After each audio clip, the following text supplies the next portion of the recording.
Charya Madhyamam Asmaracharya Paryantam Vande Guru Parampara. Om. Good.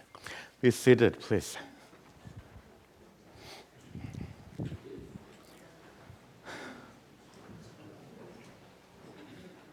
Om.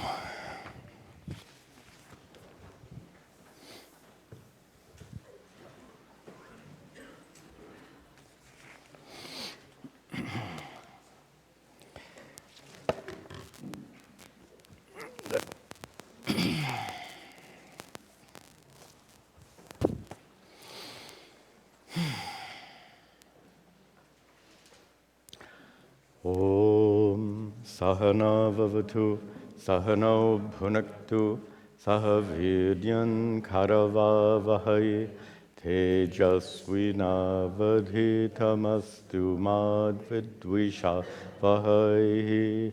Om Shanti Shanti Shanti.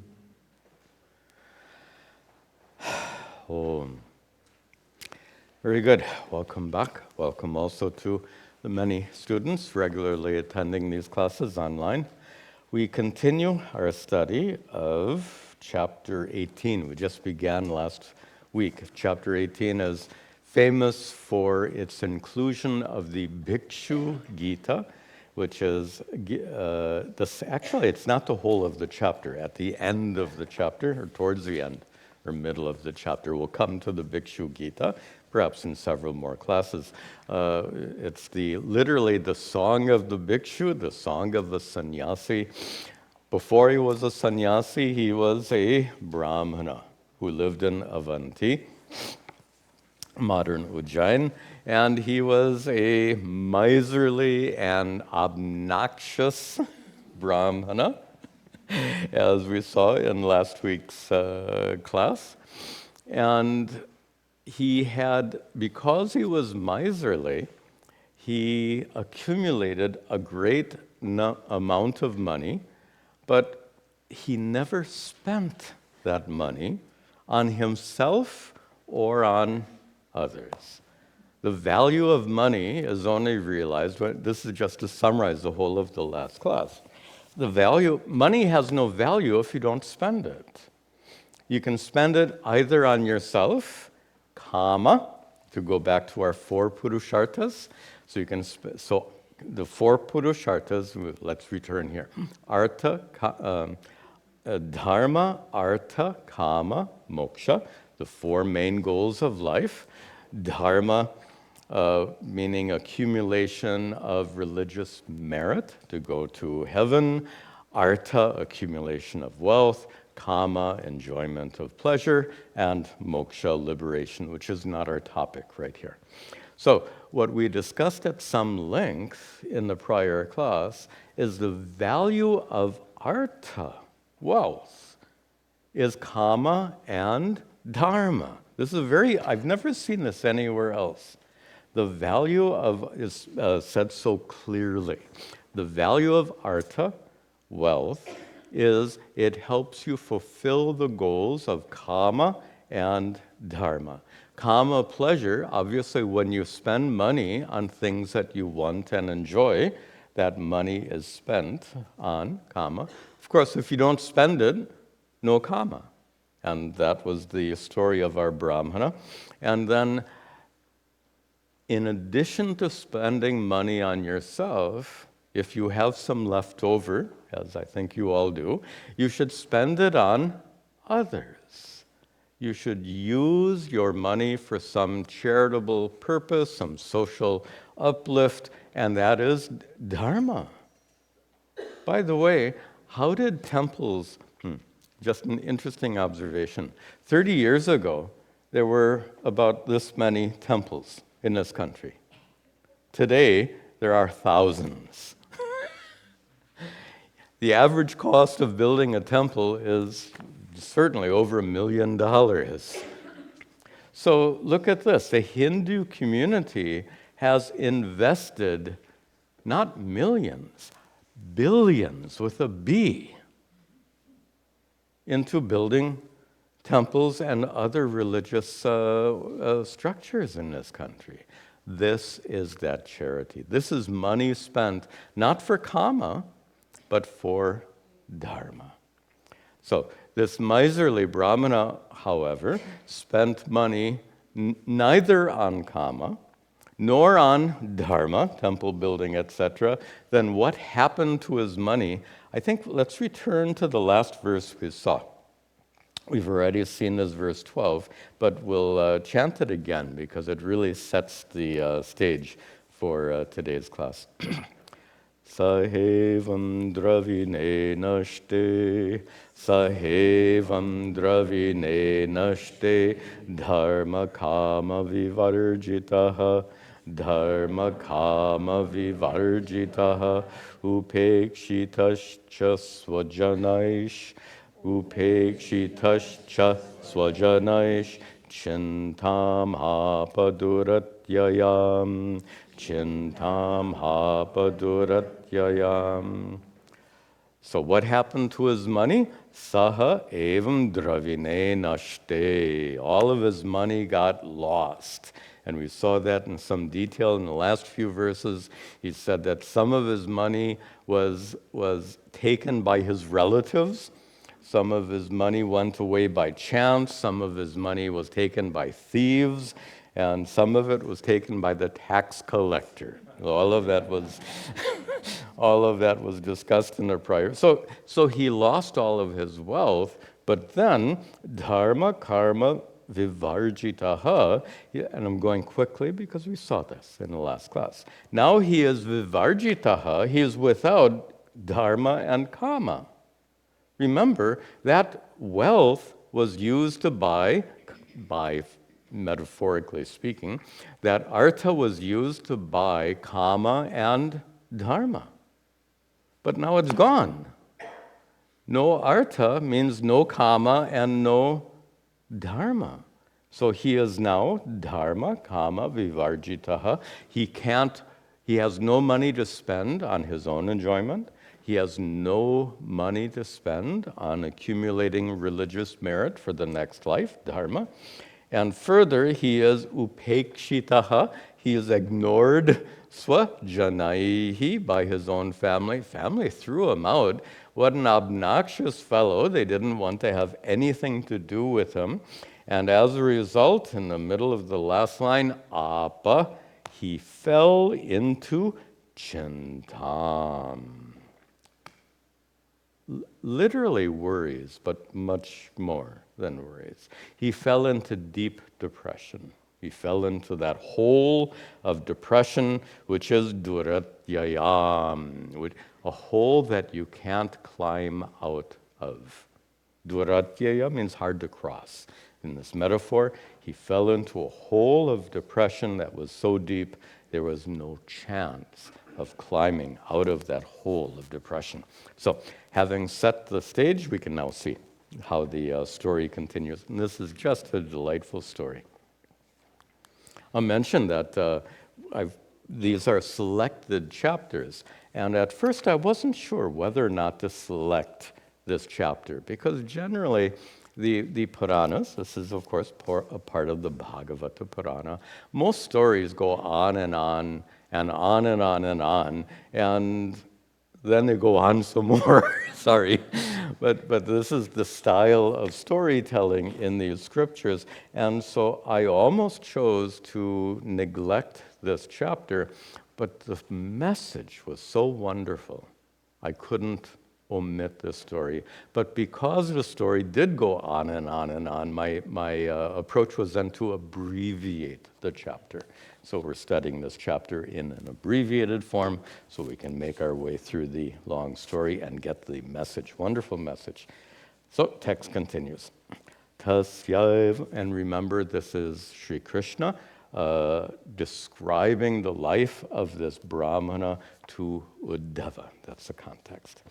Tasyaivam dhyayato dirgham, Tyasyavam dhyayato dirgham, nashtarayastapasvinaha, nashtarayastapasvinaha, Kidyato bhashpakantasya, Kidyato bhashpakantasya, Nirveda sumahana bhut, Nirveda sumahana bhut. Tasya, for that Brahmana, evam, indeed, thus he was dhyayataha, dirgam. He was constantly thinking, constantly bemoaning his nashtarayas, his lost wealth. Rayas can have other meanings in different contexts. Here it means wealth. So he was constantly thinking about all the money he had, which is gone. You can imagine if somebody loses their entire net worth, what would that person, Chintama, would fall into that deep hole of depression. So this is the situation for the Brahmana. And also he is tapaswinaha. Words gain meaning in context. Tapaswin. Oh, he's a great ascetic. He's given to austerities and spiritual life. That's not what the word tapaswin means here. It often means that. Tapas literally means heat. So tapaswin is one who undergoes a kind of heat that leads to spiritual growth. You get well cooked, well done, as it were. By the way, what does the word pakka mean? Literally, pakwa, well done, well cooked. That's the meaning of the word. So, mostly we use tapas and tapaswin to refer to one who's undergone spiritual practice for the sake of, or engaged in spiritual practice.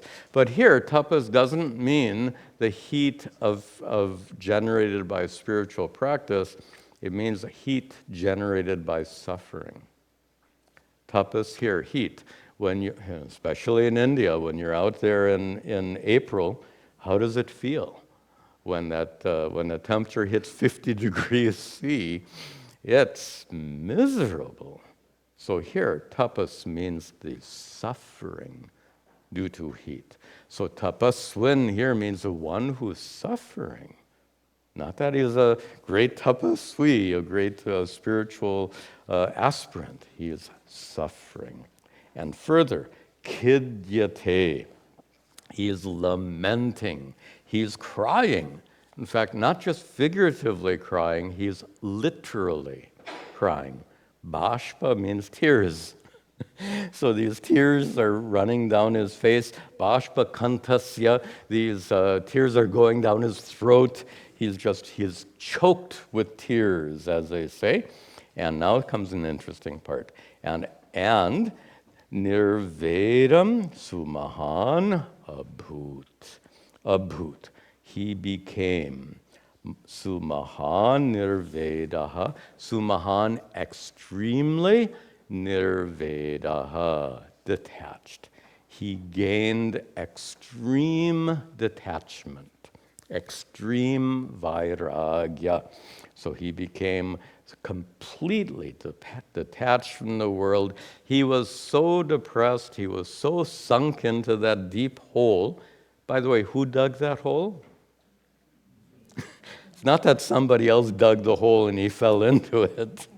He dug that hole of depression for himself, as we saw in last week's class.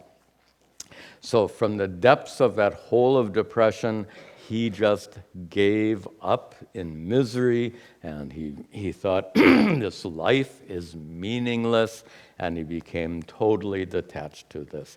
He became totally detached as a result of loss.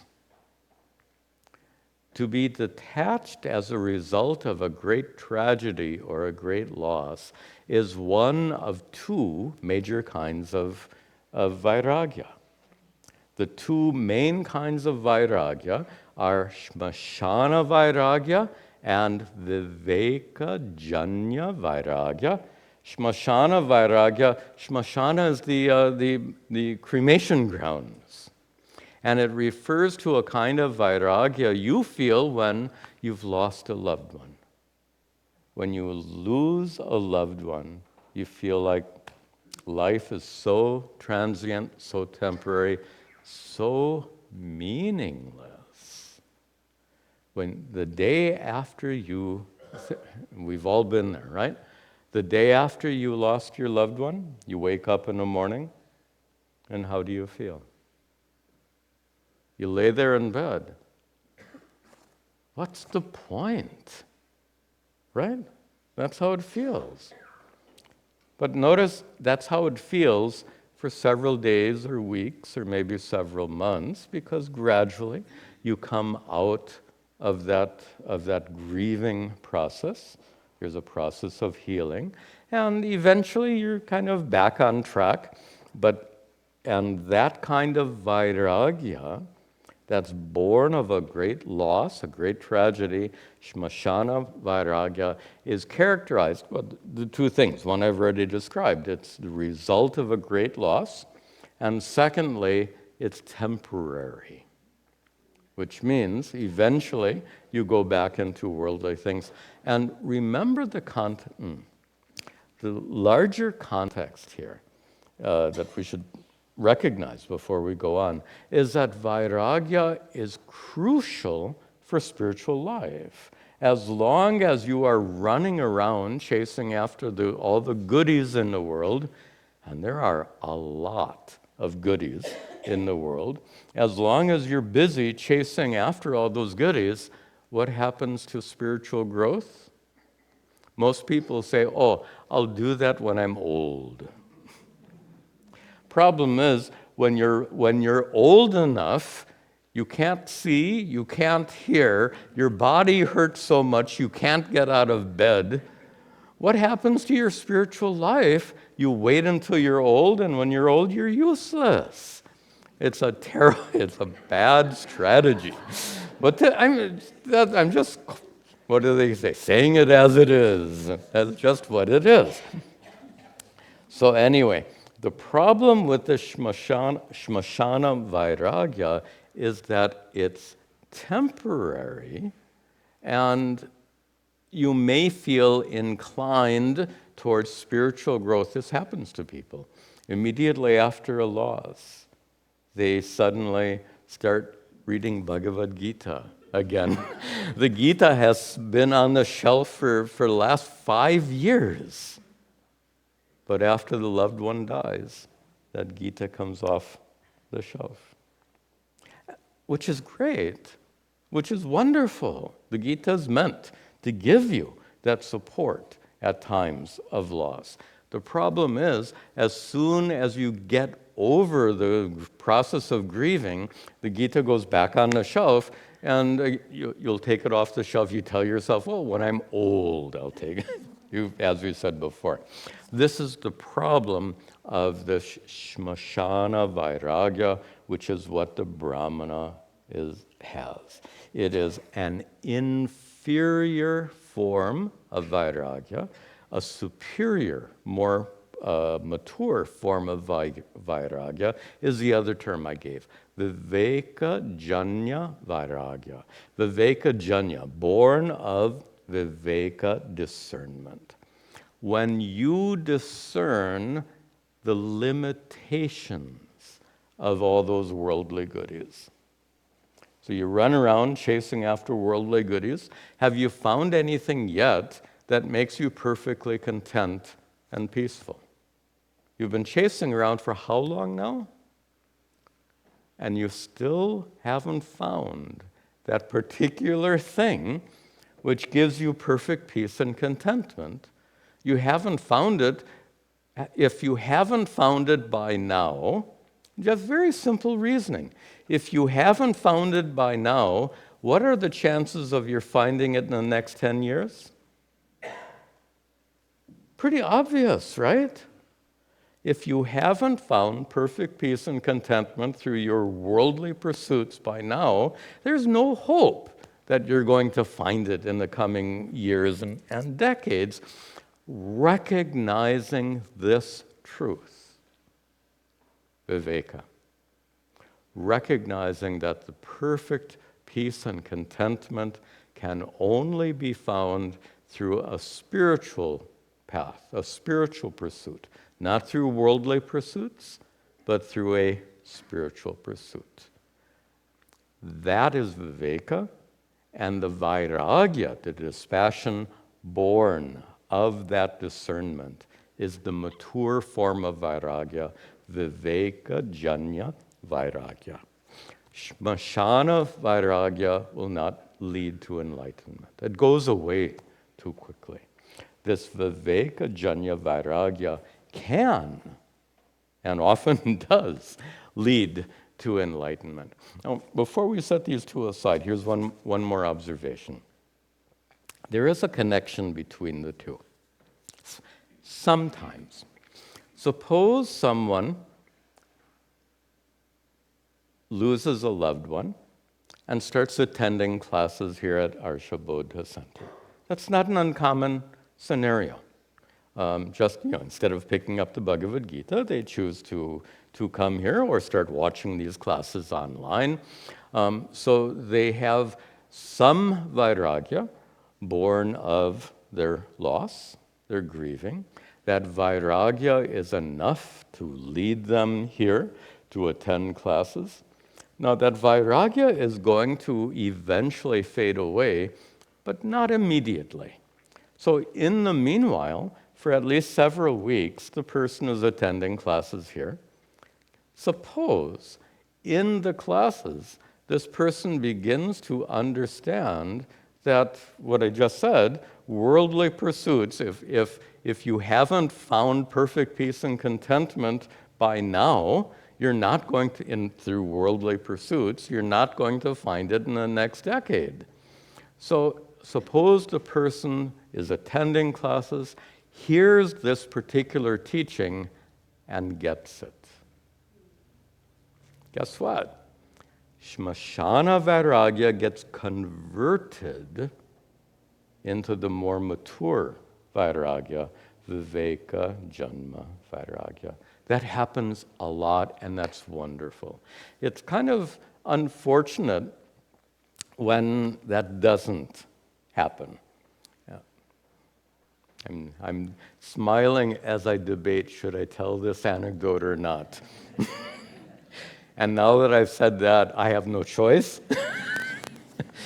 So the anecdote, and the reason I'm a little hesitant, is that it's about my father, who had some. Everyone's father is great, but has some problems. Okay, admitting that. So he was a great person, but had some problems. He was a little difficult. Yeah.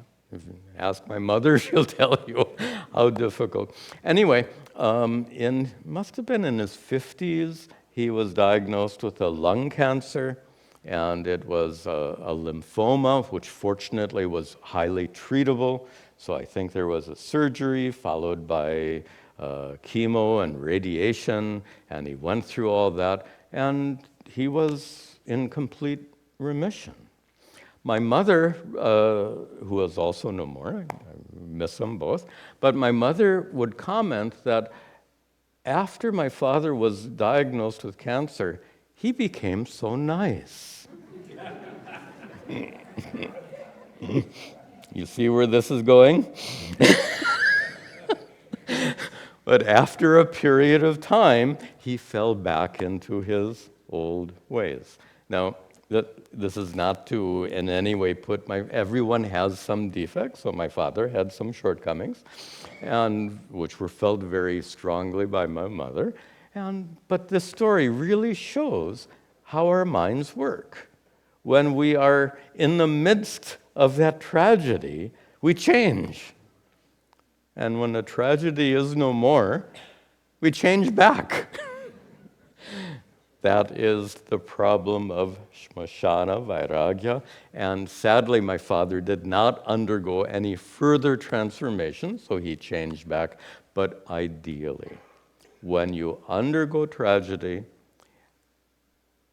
there is a nice term, window of opportunity.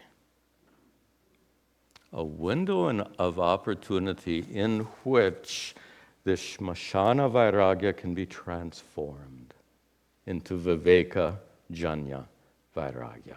So think of it in those terms, a window of spiritual opportunity, so to speak. Okay, let us proceed with our great story here. Yes. Oh, thank you. There you go. There are 2 buttons. You'd think I'd figure it out by now. Sachahedamaho kashtam, sachahedamaho kashtam, vratatma menutapitaha, vratatma menutapitaha, nadharmaya nakamaya, nadharmaya nakamaya, yasyarthaya sahidrishaha, yasyarthaya sahidrishaha. Sahacha, and he, that Brahmana, breaking apart the word saha, cha, aha, idam. So he, aha, he said, idam, this. So far we've been getting Sri Krishna's words, now we're getting the words of the Brahmana, who says, aho kashtam. Oh, sounds like Tamil, right? But aho is not there in Tamil, is it? No. Anyway, aho is Sanskrit. Kashtam is also used in Tamil in the same sense. What a terrible thing. What a problem. Aho, kashtam. What a terrible situation. Remember, he's now at the bottom of this deep hole he has dug himself into. And he says, vritta, uselessly, I am anutapitaha, me atma, myself, I am anutapitaha, I am made to suffer. I am suffering. I am suffering. Why? Go down to the last line. Why am I suffering? The Brahmana says, yasya artha ayasa, because my ayasa, effort, my effort to accumulate artha, wealth, my efforts to accumulate wealth, idrasha, so much effort to accumulate wealth is vyartha in the second line. My efforts to accumulate, he spent his whole life accumulating wealth, and he became very wealthy. But then, as we saw in the story, all that wealth got robbed away from him, little bit at a time. And now he says, all of my efforts to gain wealth were in vain. I have no wealth. I have no wealth, nadharmaya, which could be spent on dharma, on helping others, on building temples, on doing acts of charity, nor is there any wealth, nakamaya, that I could spend on myself for my own pleasure. So he's really, really depressed. Now, he's so depressed, he goes up, this is storytelling style. The next 10 verses, he goes on complaining and complaining and complaining. Is it okay if we skip those 10 verses? Okay. So skipping ahead about 10 verses, he continues. Vyartayarte hayavitam, vyartayarte havyavitam, pramattasya vayobalam, pramattasya balovayam, kushalayena siddhyanti, kushalayena siddhyanti, jaratha kim nu sadhyate, jaratha kim nu sadhyate. Vyartaya, more words smashed together. Artha iha. Artha ihaya. Iha here means desire. Artha iha, arteha, the desire for wealth. So my desire for wealth was vyartha, useless. It was all in vain. What was and it's all lost. Not only is his, see the three words here, his vittam, his wealth is lost, but not only his wealth is lost, now in the second line at the end, vayo balam vayas, age. His life is lost. He's an old man now. So he spent his lifetime accumulating wealth, and we can presume that he is advanced in years, I don't know, 60 or 70 something, although in ancient times, life expectancy. But anyway, he was old. And so therefore, not only is his wealth gone, but his vayas, his life has been spent uselessly, and his balam, his strength, has gone. And his strength was used previously in a useless manner, and he admits it. Pramattasya, for me, because I was misdirected. My efforts were misdirected. He recognizes this. He's like sitting at the bottom of his dark hole, thinking in some more helpful way. So we skipped over the 10 verses of complaining. So after he got all of that out of his system, now he's starting to think in a clearer fashion, in a more helpful fashion. First of all, he is admitting his mistake. That's a big thing. Many people have difficulty admitting their mistakes.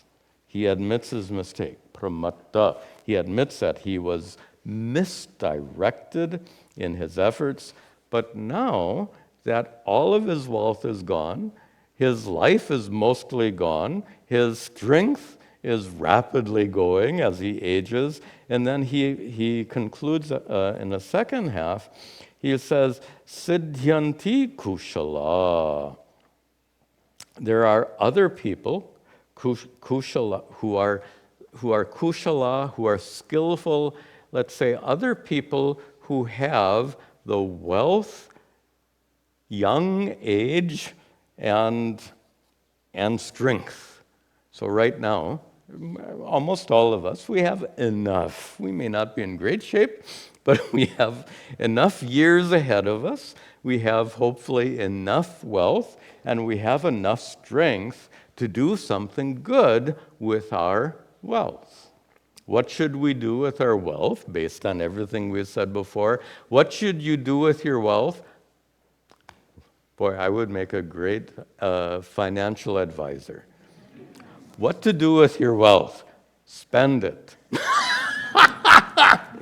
But spend it wisely on kama, your own fulfillment, and dharma, helping others. And by the way, helping others can certainly include your family and children. Nothing wrong with that. But spend it. Seriously. To come to the end of your life with all of this money, and then, of course, then it goes to the probate and accord and will and all of this nonsense. Why not take a shortcut? Right now. Get rid of it. Find a good place for all of that money. Okay, enough said. And he says that younger people can do that. But me, he's still complaining, by the way. He says, kinnu jarataha. But what can an old man like me, sadhaye, what can be accomplished by an old man by me? It's too late. I'm all washed up. I kept these American expressions. What does that mean? All washed up. I have no idea. Anyway, it's an American expression. It means used up, exhausted, finished, etc. So he's all washed up in the sense that he has no vitta, he has no wealth, he has no vayas, he has not much life left to live, and he has no balam. He has no strength. That's a fact. Good thing that he recognizes the truth of his situation. Earlier, when he was complaining and so depressed, the story hints at this, but we have to bring it out a little bit. The story hints at the fact that he was so depressed, he just laid at the bottom of the hole he dug, moaning and groaning and complaining, the 10 verses we skipped over. But now, he is doing something, he's still moaning and groaning somewhat, but he's also starting to, he admitted his mistake, he is recognizing the direness of his situation. He's at the end of his life and at the bottom of this hole. It's a very serious situation, and he's starting to deal with it in a very intelligent way, and that's what we'll see. He says, Kasmat sanklishyate vidwan, Kasmat sanklishyate vidwan, Vyartayarte haya sakrata, Vyartayarte haya sakrata, Yasya chinmaya nunam, Yasya chinmaya nunam, Loko yam suvimohitaha, Loko yam suvimohit. Kasyachit. All right. He says, Kasmat. Why? Why should Vidwan, an intelligent person, by the way, this Brahmana may have been miserly and obnoxious, but he couldn't have accumulated all that money unless he was intelligent. We can infer that he was highly intelligent. So he says, how Kasmat, why should Vidwan, an intelligent person, sanklishyate, be so troubled, be so disturbed, suffer so intensely, vyartaya arta ihaya asakrit? Why should he suffer asakrit constantly, suffer due to vyartaya arta ihaya, same words as in the prior verse. The arta iha, the desire and struggle and effort to accumulate wealth, and an effort which is vyarta, wasted. A wasted life. So he says, why should an intelligent person like me, I'm adding that, why should an intelligent person like me end up so suffering so terribly because of this wasted effort? And he says, Lokaha, in last line, Lokahayam, this world is suvimohitaha, completely deluded, confused, misled. Prior verse he said, he admitted he was pramatta, he was misguided. It literally means misdirected is fine. And here he's saying almost same idea. Everyone in this world is suvimohitaha, completely deluded. Of course, he admits he himself was completely demoted, completely deluded. I don't know what that meant. He was completely deluded. Why? Kasya, in the third line, kasya chit mayaya nunam. Nunam, certainly because of kasya chit, someone's maya. Someone's maya. Someone's power. Someone's power is deluding all of us. Whose power? Who made you go to the mall? Who made you chase after all the... Who made you... So you go to the mall, and then you buy something because it looks cool and not because you need it. Who made you buy that? Don't blame the advertiser. Don't blame the manufacturer. Don't blame the store. Don't blame the mall. Don't blame the friend who came with you. Admit it. The Brahmana admits it, pramatta. And here, this maya, kasyachit maya doesn't mean an external force is deluding us. The force of delusion is within us. We're all born with ignorance. Very Vedantic. We are all born ignorant. And ignorant in a very specific Vedantic sense. We are all born, and I love my Guru's word, we're all born with self-non-recognition, a particular kind of ignorance which seems to veil or cover your true divine nature, Satchidananda Atma, and because you fail to recognize your true nature as Satchidananda Atma, you find yourself incomplete, empty, needing something to feel better about yourself and better about your life. We're born, basically we feel needy. Nice word. You feel needy due to self-non-recognition, ignorance, and we are all born ignorant. That ignorance is within you. That ignorance is the cause for that delusion.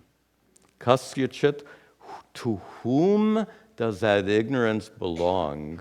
The ignorance which makes you waste your life. Your meaning not you, but you in a figurative sense, or specifically for this Brahmana.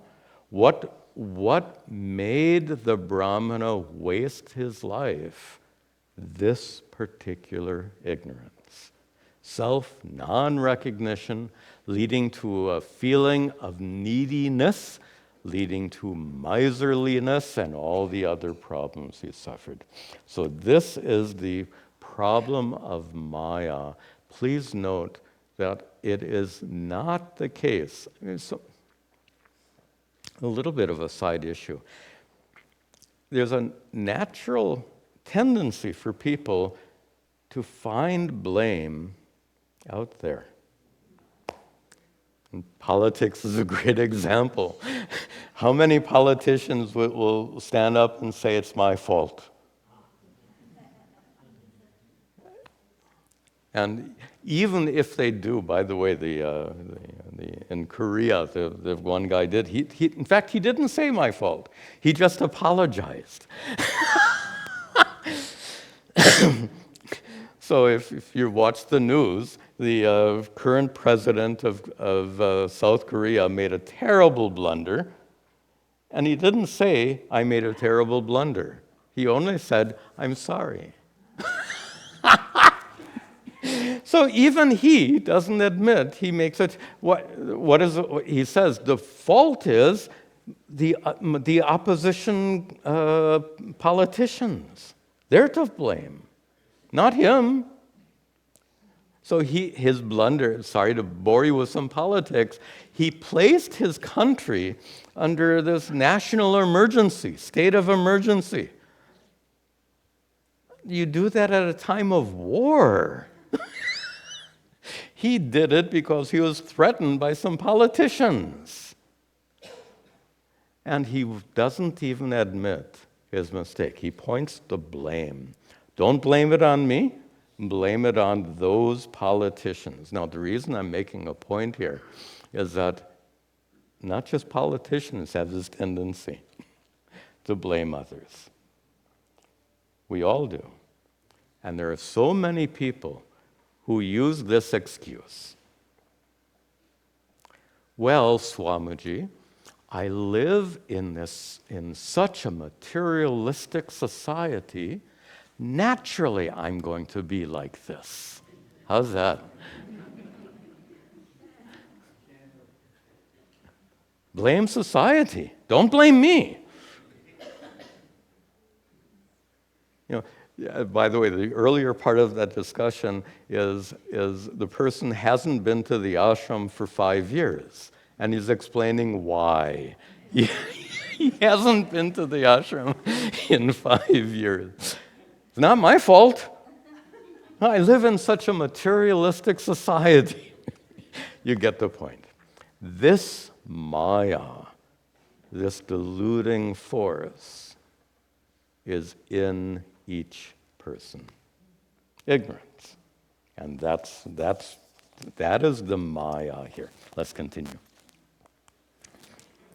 Kim dhanar dhana, kim dhanar dhana dharva kim, kim dhanar dhana dharva kim, kamarva kama dharuta, kamarva kama dharuta, mrityuna grasya manasya, mrityuna grasya manasya, karma bhirvota janma daihi, karma bhir janma daihi. Starting the third line. Mrityuna grasya manasya. Grasya manasya, for one who is in the grasp, mrityuna, in the grasp of death. He's referring to himself because he's grown quite old. He says, for me, for one who is in the grasp of death, kim dhanaihi. First line. What is the purpose of wealth? Kim dhanadaihi va. And what is the wealth? What is the value of trying to get more wealth? What is the value of wealth? Wealth has no value or purpose. Trying to get wealth has no value or purpose. Kamaihiva, trying to fulfill pleasures is useless. Kamadaihi uta, and trying to find ways to fulfill pleasures, to gain pleasures, it's all useless. And in the last line, karma bihi va uta janmadaihi, and even the good karmas, maybe from which are janmadaihi, good karmas which I've accumulated, which could janmadaihi lead to future births, in which you'd enjoy pleasure. He says this is all useless. Now, watch what's happening here. You really have to look between the lines to understand the depth of this story. He opened by saying, mrityuna grasya manasya. For one who is in the grasp of death, what is the value of all these worldly pursuits? I just paraphrased the whole verse. Can you see something interesting that's happening? He started off with this what we called shmashana vairagya, but he has a vairagya now which is not born of that grieving and loss. Now he has a kind of vairagya which is born of a kind of wisdom that comes with age. He says, mrityuna grasya mana. At the end of his life, he now has a perspective on his whole life, which he never had before, a perspective from which he can see very clearly the mistakes he made. The mistake of being miserly, the mistake of not spending his artha, his wealth, on karma, pleasure for himself, and dharma, helping others. So he now sees that so clearly.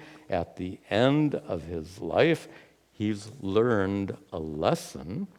And as a result of that lesson, what was shmashana vairagya has been transformed into viveka janya vairagya. with his perspective at the end of his life, he can see so clearly the limitations of what you can gain in worldly life. So that transformation has taken place. He now has Viveka, Janma, Vairagya, and yeah, okay. So in a prior verse, he talked about this delusion. So it looks like he's breaking out of this delusion. He's starting to come out of the delusion. Let's see that. Nunam me bhagavan stushtaha, nunam me bhagavan stushtaha, sarva devamayo harihi, sarva devamayo harihi, yena nito dashametam, yena nito dashametam, nirvedaschatmanah plavaha, nirvedaschatmanah plavaha. All right. Nunam, certainly, Bhagavan, God. Which God? Harihi. By the way, we are studying Padma Purana. I'm not Padma Purana. We're studying Bhagavata Purana, which is a Vaishnava Purana. So there are some Purana, there are Shaiva Puranas. By the way, not just the Shiva Purana, but there are several Shaiva Puranas, and there are several Vaishnava Puranas. There are several categories of Puranas. The Bhagavata Purana is dedicated to forms of Lord Vishnu. So he says, Nunam, certainly, Bhagavan Harihi, Lord Hari, Lord Vishnu, who is Sarva Deva Mayaha, who is the essence of all the gods. Certainly, Hari is Me Tushtaha. He is pleased with me. He's pleased with me. Why? He's come to the end of his life, and he's finally understood something really important. He's understood the limitations of what can be accomplished through worldly accomplishments, and on the other hand, he has discovered the value of spiritual growth. And for these reasons, Nunam, certainly, me tushtaha, the Lord must be pleased with me. And the Lord, who, beautiful way he concludes, Yena, that Ishvara, Yena, by whom, Nitaha, I was led, Dasham etam, to this state. I was led by God to this state, to this realization. That's lovely. He's at the end of his life. He's just made this tremendous recognition with the benefit of his age. What do they say? Hindsight is 20/20. So with the benefit of age, he looks back on his life, he admits his mistake, and he now sees the futility of worldly life. He sees the great value of spiritual growth, and he says this realization is Nitaha Dasham, because he was led to that realization by Ishvara. He doesn't take credit for it. He said before, Vidwan, he says he is intelligent, and not in a prideful sense. He can think. And his thinking is enough to make him realize that his conclusion made at the end of his life is made, any intelligence comes from Ishvara. Any knowledge we get ultimately comes from Ishvara, and he admits, even at the end of my life, this breakthrough, so to speak, this recognition of the futility of life and the importance of spiritual growth, he attributes that recognition to Ishvara. He doesn't pridefully say, I got it. He humbly he's humbly grateful for this recognition which he calls in fact, he calls it nirvedaha, this detachment. Nirveda is a synonym for vairagya. They mean the same thing. Viraga, vairagya, nirveda, they're all synonyms, really no shade of meaning among them. So this detachment, he says, atmanaha plavaha. Now, plava is a boat, but don't take it literally. When you are lost in the ocean of samsara, do you need a real boat? You need a metaphoric boat because you're lost in a metaphoric ocean. If you're lost in a real ocean, you need a real boat. If you're lost in the metaphoric ocean of samsara, you need a metaphoric boat. And here, the metaphoric boat is vairagya. He calls nirveda, dispassion. This is the conversion. And notice, it's not the shmashana vairagya that he started off with. He's undergone this transformation. He now has this viveka janma vairagya. He really and truly sees the limitations of what can be accomplished in spiritual life, and we should see this is the last verse he says, so let's just see that. He says, Soham kalavasheshena shoshayashyengamatmanaha apramatto kilaswarte yadi syat siddhahatmani. Take that word yadi at the in the last line. Yadi, if. Now go back up at the top. If saha aham, if I, kala avasheshena, if I have enough time left in my life. So he's admitted he's quite old. So he says, if I have enough time left in my life, then what? Shoshayashye angam atmanaha. I will discipline my body, and I will be apramattaha. I will not be misdirected. I will not be misled. Akila swarte, in achieving the goal. And the goal is neither dharma, artha, or kama. The goal is what's called parama purushartha, the ultimate goal. All the other three are good. Kama is good, artha is good, dharma is good for all the reasons we've discussed in this chapter so far, but the ultimate goal, the parama purushartha, is moksha.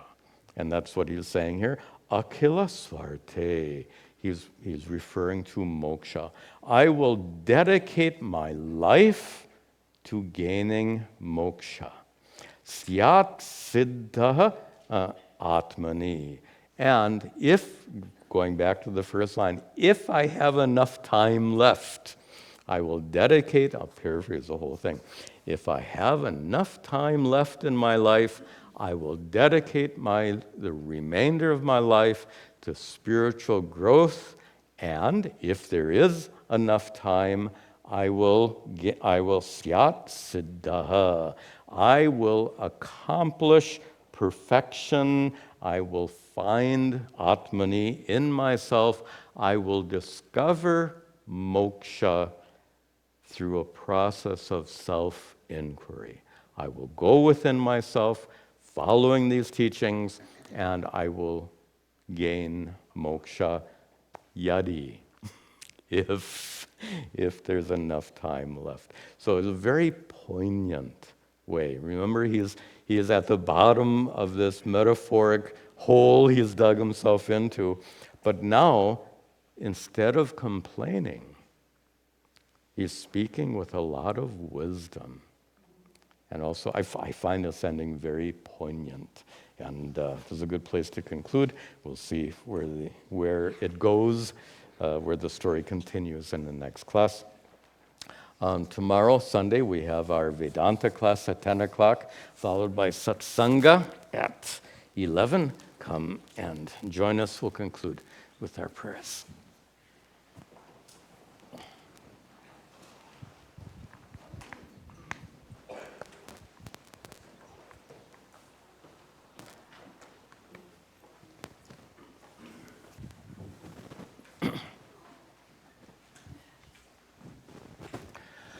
Om Ganana Antva Ganapatigam Avamahe Kaving Kavinam Hupamashravastamam Jeshtarajam Brahmanam Brahmanaspatahana Shrinvan Uttabasira Sadhanam Om Mahaganapataye Namaha Ishvaro Gururhatmeti Murti Bheda Vibhagine Vyomavad Vyapta Dehaya Dakshina Murtaye Namaha Vasudeva Sutam Devam Kamsa Chanuramardanam Devaki Paramhanandam Krishnam Vande Jagadguru. Om Sarve Bhavantu Sukhinaha Sarve Santu Niramayaha Sarve Bhadrani Pashyantu Ma Kaschid Dukkha Bhag Bhavet Asato Ma Satkamaya Tamaso ma jyotirgamaya mrityorma amritangamaya. Om Shanti Shanti Shanti. Om Tat Sat.